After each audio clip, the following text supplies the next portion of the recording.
In the external universe there is ceaseless turmoil, change, and unrest. At the heart of all things there is undisturbed repose. In this deep silence dwelleth the Eternal. Man partakes of this duality, and both the surface change and disquietude, and the deep-seated eternal abode of peace are contained within him. As there are silent depths in the ocean which the fiercest storm cannot reach, so there are silent holy depths in the heart of man which the storms of sin and sorrow can never disturb. To reach this silence and to live consciously in it is peace. Discord is rife in the outward world, but unbroken harmony holds sway at the heart of the universe.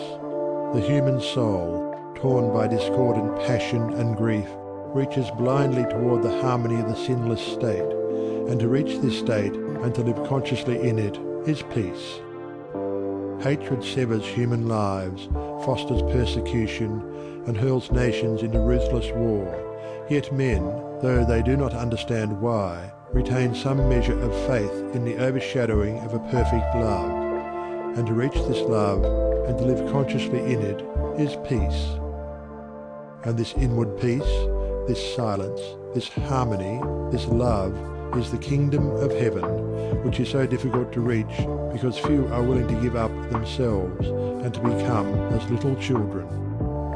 Heaven's gate is very narrow and minute. It cannot be perceived by foolish men blinded by vain illusions of the world. E'en the clear-sighted who discern the way and seek to enter find the portal barred and hard to be unlocked. Its massive bolts are pride and passion, avarice and lust. Men cry, "Peace, peace," where there is no peace, but on the contrary discord, disquietude and strife. Apart from that wisdom which is inseparable from self-renunciation, there can be no real and abiding peace. The peace which results from social comfort, passing gratification, or worldly victory is transitory in its nature and is burned up in the heat of fiery trial. Only the peace of heaven endures through all trial, and only the selfless heart can know the peace of heaven. Holiness alone is undying peace. Self-control leads to it, and the ever-increasing light of wisdom guides the pilgrim on his way.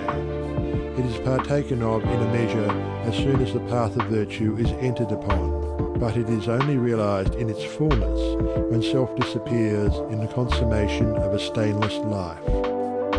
This is peace, to conquer love of self and lust of life, to tear deep-rooted passion from the heart, to still the inward strife.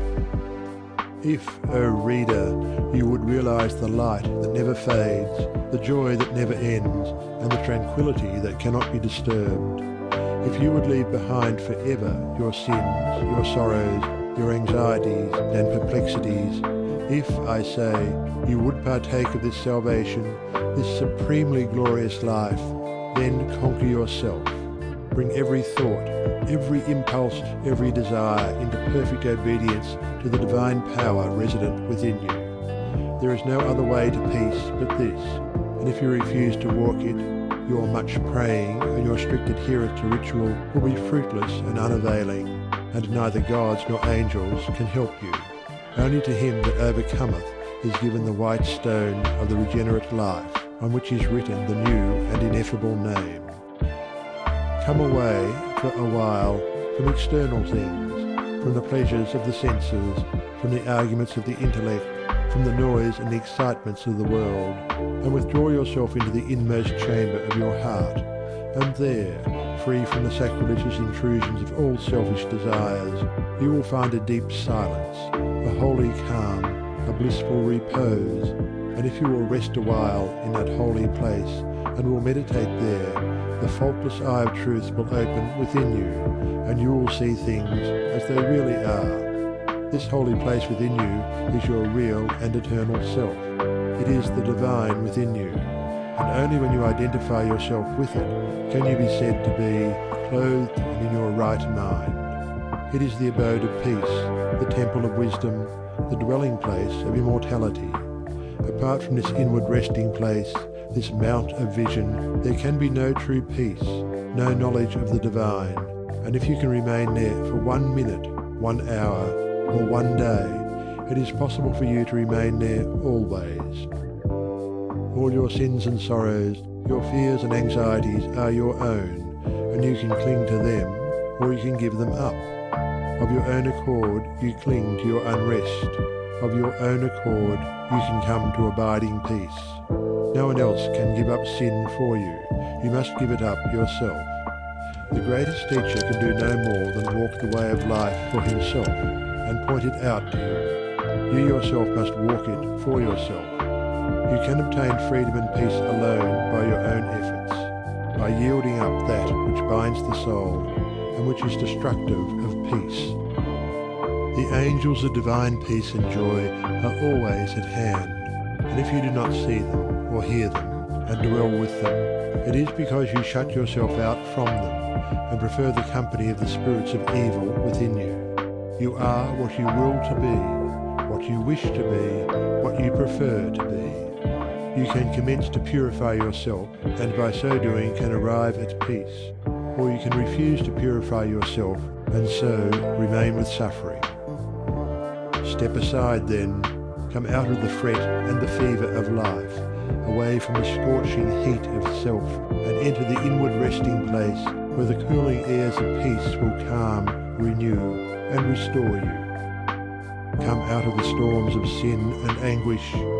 Why be troubled and tempest-tossed when the haven of the peace of God is yours? Give up all self-seeking, give up self, and lo, the peace of God is yours. Subdue the animal within you, conquer every selfish uprising, every discordant voice. Transmute the base metals of your selfish nature into the unalloyed gold of love, and you shall realize the life of perfect peace, thus subduing, thus conquering, thus transmuting. You will, O reader, while living in the flesh, cross the dark waters of mortality and reach that shore upon which the storms of sorrow never beat, and where sin and suffering and dark uncertainty cannot come. Standing upon that shore, holy, compassionate, awakened, and self-possessed, and glad with unending gladness, you will realize that never the Spirit was born, the Spirit will cease to be never. Never was time it was not. End and beginning are dreams. Birthless and deathless and changeless remaineth the Spirit for ever. Death hath not touched it at all, dead though the house of it seems. You will then know the meaning of sin, of sorrow, of suffering, and that the end thereof is wisdom. Will know the cause and the issue of existence.